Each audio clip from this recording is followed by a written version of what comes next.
Ora, cá estão eles, sejam bem-vindos a mais um episódio do Futebol 120. Como podem ver, estou aqui num formato ligeiramente diferente, pelo menos visual. Não estão as camisolas, creio que estão aqui deste lado, não é? Normalmente, só tenho uma atrás de mim, é a da Académica 120, como podem verificar. Estou também a vestir uma da Inglaterra de 2006 e é uma camisola que me diz muito, mas já lá vou à explicação. Antes disso, quero só fazer uns agradecimentos. Em primeiro lugar, ao meu caríssimo amigo, que é também conhecido aqui da malta do podcast, João Mascote. Ele, meus amigos, olhem só o que é que ele fez. Nós tínhamos uns cromos para trocar. E trocámos os cromos, não é? Falámos os números a trocar e tal. E ele veio de uma. Eu não sei se ele quer que eu diga a terra, mas ele veio de uma terra do Alentejo.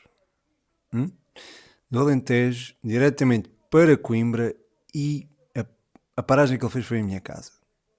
Para me entregar os cromos e eu lhe entregar os cromos a ele. Mas, meus amigos, isto é uma atitude de valor ou não é uma atitude de valor? Portanto, uma salva de palmas para o Mascote, um abraço para ele, obviamente, e tenho também um agradecimento a fazer, também relacionado com isto aqui. Isto é o New York Post de, quando é que é? 6 de junho de 2026, e há aqui uma referência, obviamente, aos Knicks, que, como sabem, sagraram campeões da NBA. Isto é após o jogo 2, em que a confiança estava em alta.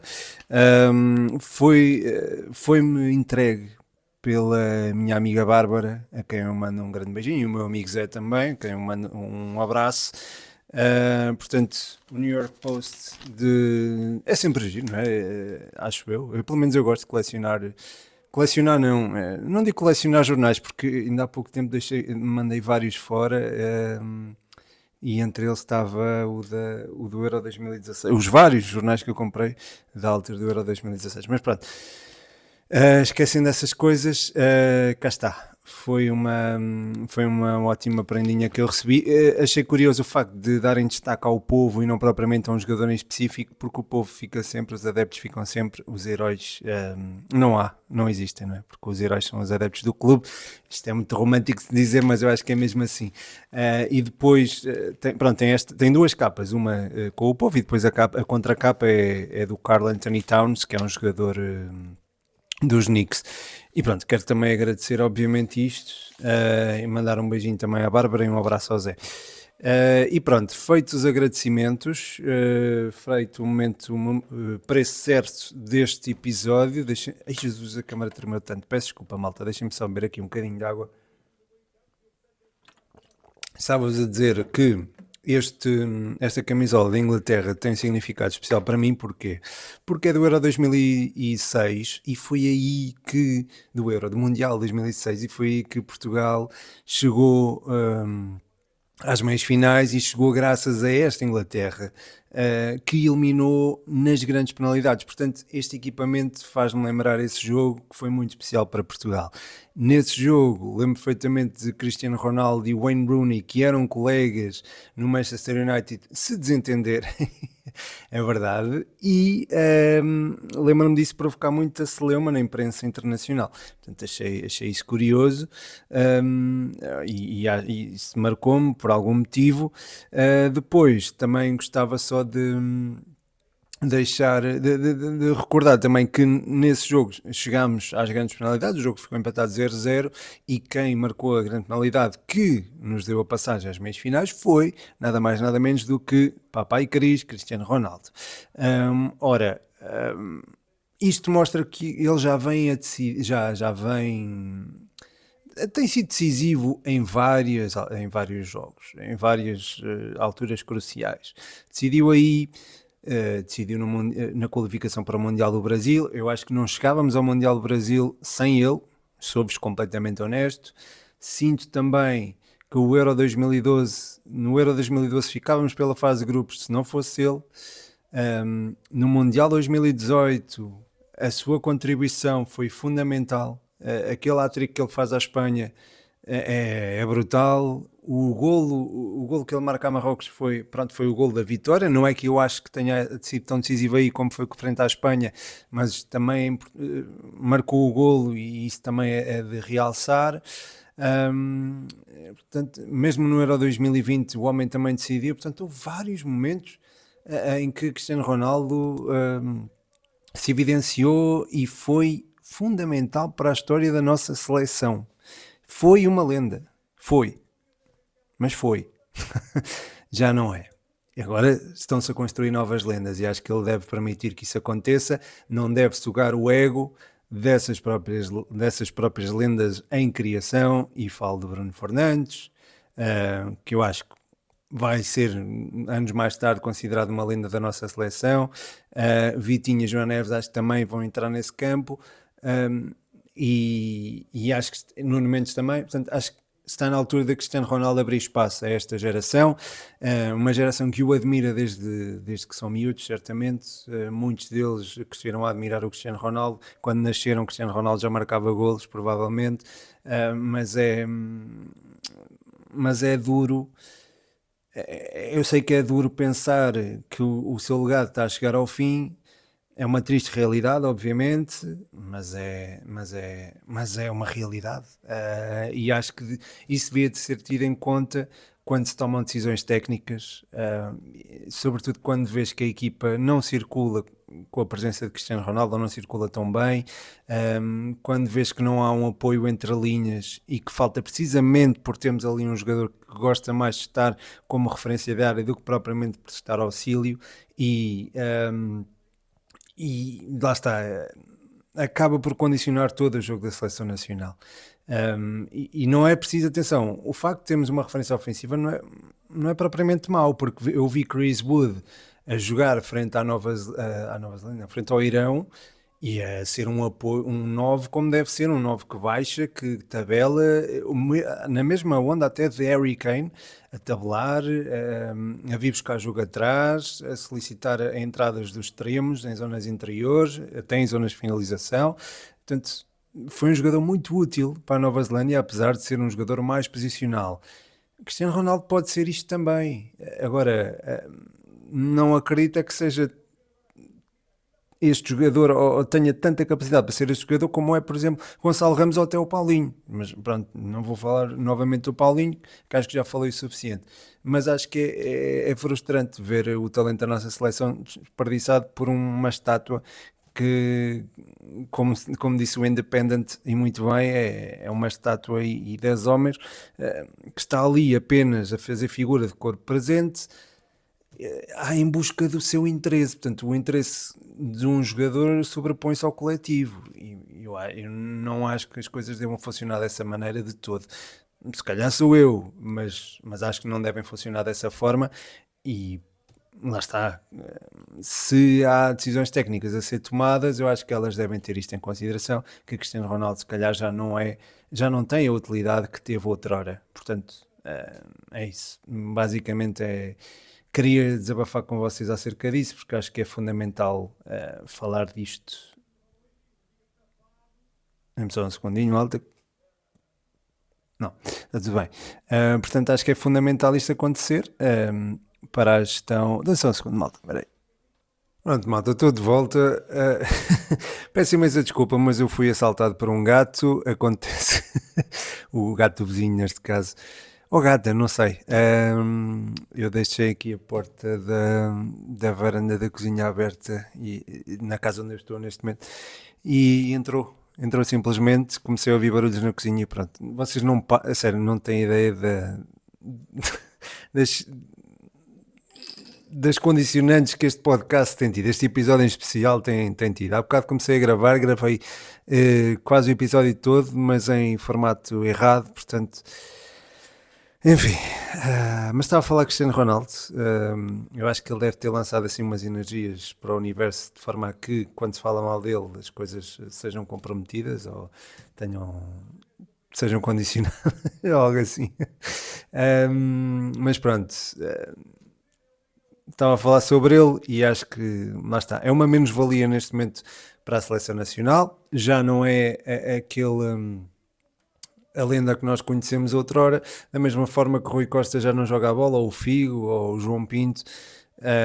Cristiano Ronaldo deixou, acho eu, de ser uma mais-valia para a seleção nacional. Pode ser mais-valia a partir do banco, pode ser um jogador importante nessa perspectiva, agora não mais. Não mais do que isso. E frente ao Uzbequistão, espero que uma decisão técnica seja tomada nessa perspectiva. Eu compreendo a perspectiva da Federação Portuguesa de Futebol e a perspectiva até da FIFA, porque se nós pensarmos bem, as receitas, as audiências televisivas são muito importantes para a receita da FIFA e serão muito importantes. Será sempre importante ter Cristiano Ronaldo a titular, porque isso vai criar antecipação, vai sintonizar o canal e vai estar à espera que Cristiano Ronaldo, a equipa de Cristiano Ronaldo comece a jogar. De outra forma, sabendo que Cristiano Ronaldo não vai jogar, ou pelo menos não sai do banco, certamente que não gerará tanto interesse como tendo Cristiano Ronaldo no banco. Portanto, ainda nessa perspectiva, pode haver aí alguma pressão sobre o Roberto Martínez. Eu não sei, eu acredito que não, acredito que as coisas não funcionem assim. Vou ser inocente e pensar que não, mas é uma coisa a considerar, sem dúvida alguma. Seja como for. Espero que com o Uzbequistão seja tomada uma decisão. A meu ver, o melhor 11 é Diogo Costa. Enfim, não mudaria muito. Se calhar acrescentaria o Ruben Dias se tivesse recuperado e metia. Só mudava a linha da frente. E aí metia Chico Conceição no flanco direito, provavelmente. Ou no flanco esquerdo, acho que ele também rende bem. O Félix no flanco oposto para gerar ali para ser ao mesmo tempo que é um apoio ao ponta de lança, é também um jogador que se pode associar com os médios e acho que é importante ele revezar-se ali com o Bruno Fernandes, ou mesmo em vez do Félix, o Rafael Leão também não me escandalizaria, embora eu reconheça que ele frente ao Congo não esteve particularmente bem. Depois na frente, Ramos, sem dúvida alguma, porque acho que tem ali o perfil do 9 que precisamos, o 9 que se associa, o 9 que é também um jogador que aparece bem e que define bem. Cristiano Ronaldo já nem isso consegue ser, pelo menos com a mesma eficácia. Portanto, é hora de enfrentar enfrentar as evidências, por assim dizer, e o próximo Mundial em Portugal temo que ele não chegou aos 1000 gols até aí. Mas bem, sobre o Uzbequistão, queria falar um bocadinho sobre o Uzbequistão, fazer um bocadinho da previsão do que será o jogo e a forma de jogar desta seleção, que não é propriamente tosca. Daquilo que eu vi antes e daquilo que eu vi agora frente à Colômbia, percebi que está vincada a ideia do 3-4-2-1. Não acredito que Fábio Cannavaro vá abdicar radicalmente dela, mas acredito que seja mais contido do que propriamente frente à Colômbia. O 3-4-2-1 é de facto uma referência. Acho que o flanco direito é o que funciona melhor nesta seleção do Uzbequistão. Começa logo na fonte, no Kuzanov, que é o central mais encostado ao lado direito, que é um jogador que tem toque de bola, é um jogador que tem boa saída e é preciso tê-lo em consideração. Depois temos o ala direito, que é o Karimov, que é muito interessante, não o conhecia e frente à Colômbia fez um bom jogo. E depois, a meu ver, é um jogador muito importante, que é o Faizulev, que se associa muito bem com os médios e é um jogador que também tem capacidade para explorar o jogo interior e o jogo exterior ao mesmo tempo. Tem bons pés, tem boa capacidade de decisão. Acho que é ele se calhar a figura, o motor da equipa, por assim dizer. Faz-me lembrar um bocadinho o Pote nos tempos áureos do Sporting. Esta época não foi tão boa para ele, por isso é que eu digo os tempos áureos. É o jogador que joga mais sobre o lado direito no apoio ao ponta de lança. O ponta de lança também é bom, que é o Shomurodov. Gosto dele também e é preciso ter esta nuance em consideração e fechar bem ali o flanco esquerdo. De resto é praticar o nosso jogo e não precisamos de nos adaptar à outra seleção, mas também é preciso pensar o que é o nosso jogo, não é? Porque parece não haver uma ideia muito vincada na seleção portuguesa, isso é uma coisa que me preocupa e espero que não se volte a evidenciar frente ao Uzbequistão e que estejamos aqui a falar no pós-jogo de uma seleção que esteve à altura e que fez uma exibição fantástica e que Finalmente temos aqui uma perspectiva interessante para a nossa seleção, pelo menos a forma de jogar da nossa seleção. Deixem-me só aqui beber mais um bocadinho de água. Portanto, estas as considerações que faço sobre o Uzbequistão. Devo também lamentar o facto da Colômbia ter tido a verticalidade que nós não tivemos, e não é que tivesse um meio campo propriamente frouxo, ou melhor, não é frouxo que eu quero dizer. Oh, malta. Se o gato me aparece outra vez. Não, acho que não. Mas a Colômbia teve a verticalidade que nós não temos, e não é por ter jogadores propriamente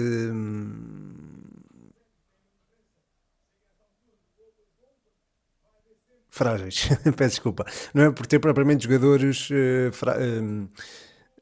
pouco. Isto é, não são jogadores, são jogadores mais de tração atrás do que os nossos. Portanto, seria se calhar de imaginar que não tivessem tanta projeção como têm os nossos jogadores, Vitinha, João Neves, o Bruno Fernandes também. Mas são jogadores com qualidade. Todos eles têm qualidade e não precisam puxar muito por ela para conseguir trazer verticalidade ao jogo. E vimos também, por exemplo, referências como o Luís Dias e o Rames aparecer de forma mais. Enfim, a ganharem protagonismo sem que houvesse reverência para com eles e sem que houvesse um condicionamento do jogo para eles. E são jogadores que continuam a fazer a diferença e conseguem, portanto. E Luís Dias está no pico de forma, acho eu. Luís Dias já está no pico de forma há muitos anos. É um jogador fantástico e voltou a fazer uma ótima exibição ali frente ao Uzbequistão, e tenho algum receio de que não consigamos ultrapassar esta Colômbia, porque se virmos bem... e tem receio também que não vençamos o Uzbequistão por vários golos de diferença, porque se formos a ver bem, é importante acabar em primeiro lugar para ter mais tempo de descanso, para que consigamos ter sempre ali um espaçamento temporal muito, muito interessante, e depois o encadeamento ser teoricamente mais acessível. Se não for, lá está, se acabarmos em segundo lugar, as coisas são um bocadinho mais complicadas, mas pronto, é importante vencer por vários gols o Uzbequistão para que depois o empate seja suficiente frente à Colômbia, e estamos um bocadinho mais tranquilos na gestão do jogo, embora isso não sei se será assim tão bom. Portanto, acho que se entrarmos com a vontade de ganhar a Colômbia e com a necessidade de vencer a Colômbia, isso se calhar até ganhamos com outra margem, e aí garantimos mesmo o primeiro lugar. Mas pronto.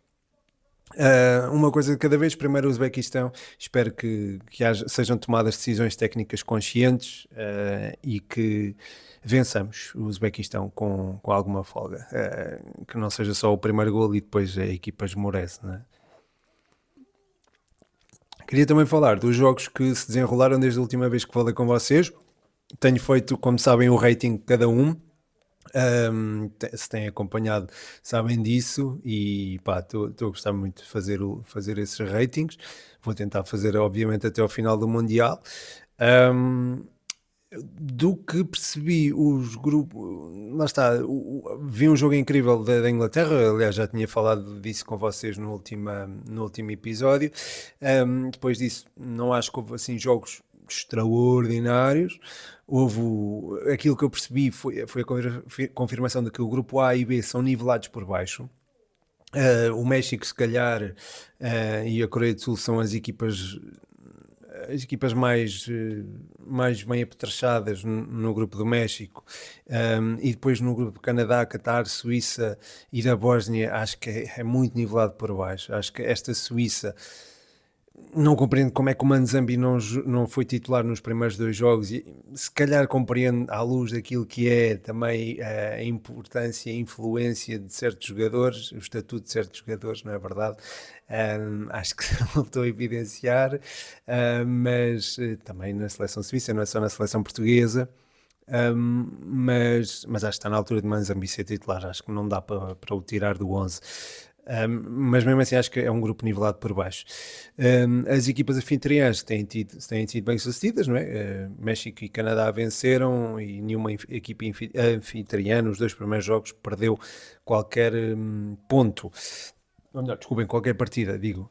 No grupo C, perdão, o Marrocos esteve bem, A meu ver, no jogo frente à Escócia, embora tenha sofrido um bocadinho ali no final, acho que foi um jogo ali com alguma intensidade e foi interessante.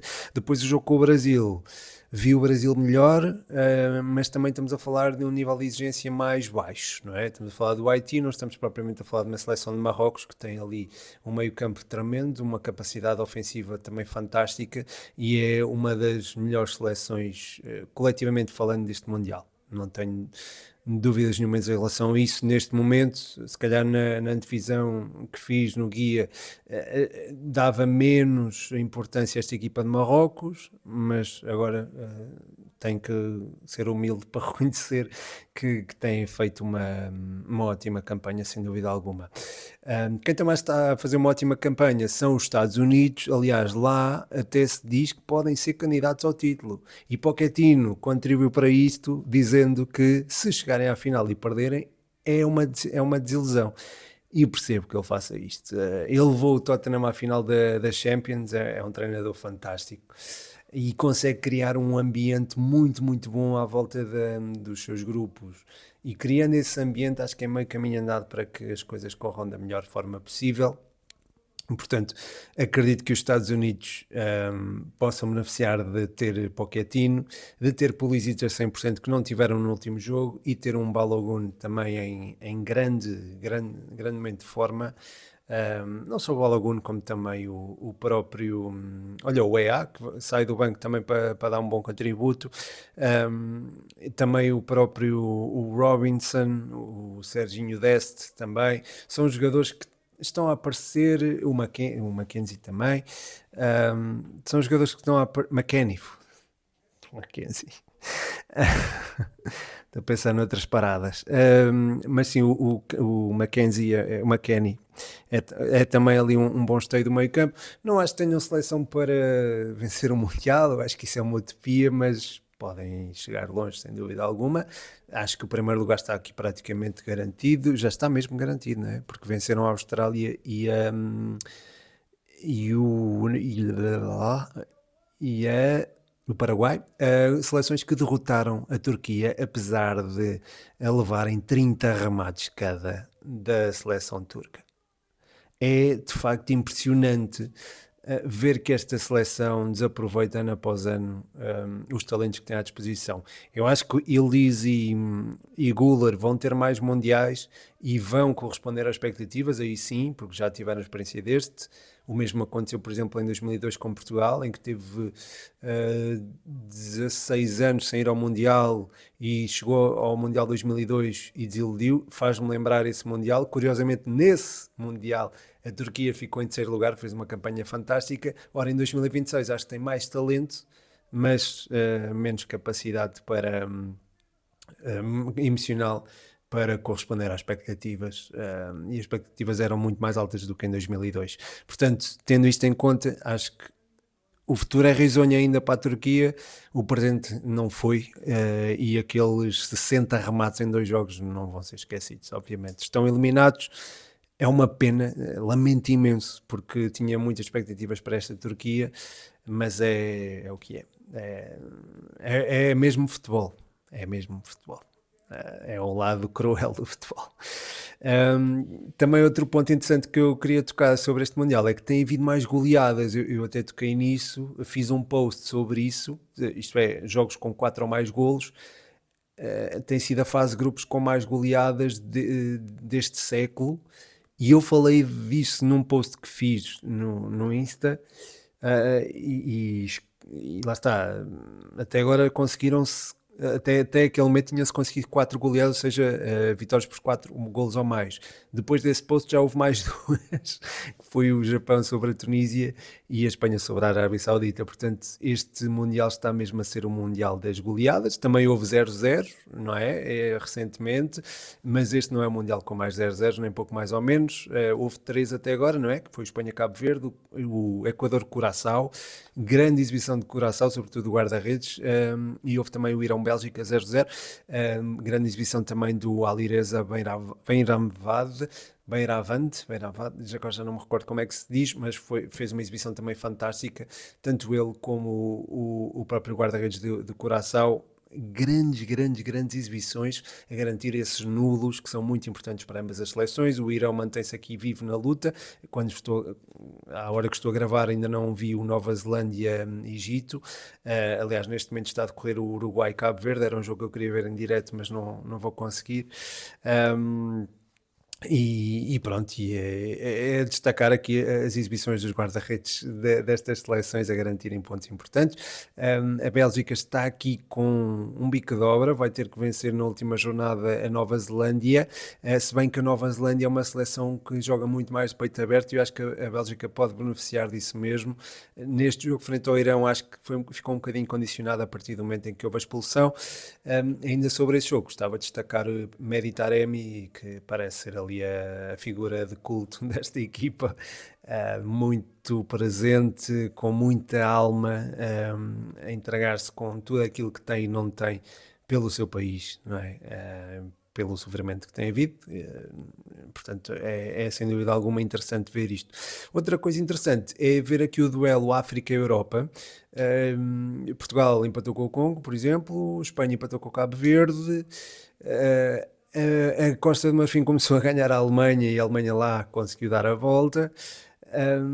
Depois o Egito empatou com a Bélgica, Marrocos ganhou a Escócia, portanto estamos aí, estou-me a esquecer de alguma. O Senegal perdeu, não é? Estou-me a esquecer aqui de alguma seleção que ganhou, uma seleção africana que ganhou a uma europeia, mas certamente que. Mas pronto, depois vocês certamente dirão aí nos comentários. Mas tem havido aqui Sinto que se houvesse mais vagas para equipas africanas, se calhar as coisas corriam bem para elas nos anos em que, mesmo nos anos em que os mundiais estavam cingidos a 32 equipas. Portanto, é de realçar isto mesmo. E é pena, quer dizer, é pena, eu percebo que haja um maior coeficiente, um maior número de vagas à Europa. Não sei se isso tem a ver, por acaso é uma coisa interessante para explorar, para ver se tem a ver com o número de seleções registadas na FIFA, ou federações registadas na FIFA, ou se tem a ver com o próprio coeficiente continental, eventualmente. Devia ser algo a considerar, porque lá está, parece-me que está a ser feito um ótimo investimento nas seleções africanas, ou parece-me que elas podem apresentar essa competitividade, e acho que, lá está, havendo mais vagas, se calhar faziam mais boa figura, certamente. Também me lembrei agora da África do Sul, que empatou com a Chequia, mas não me estou a lembrar da outra equipa africana que venceu, e houve registrei 2 vitórias africanas sobre equipas europeias. Mas pronto, eventualmente ainda de me lembrar. Creio que é tudo neste episódio, que para mim foi muito atribulado. Se calhar isso não passou para esse lado, espero que não. Muito obrigado por estarem desse lado mais uma vez. Um grande abraço. O meu nome é Pedro Machado e este foi mais um episódio do Futebol 120.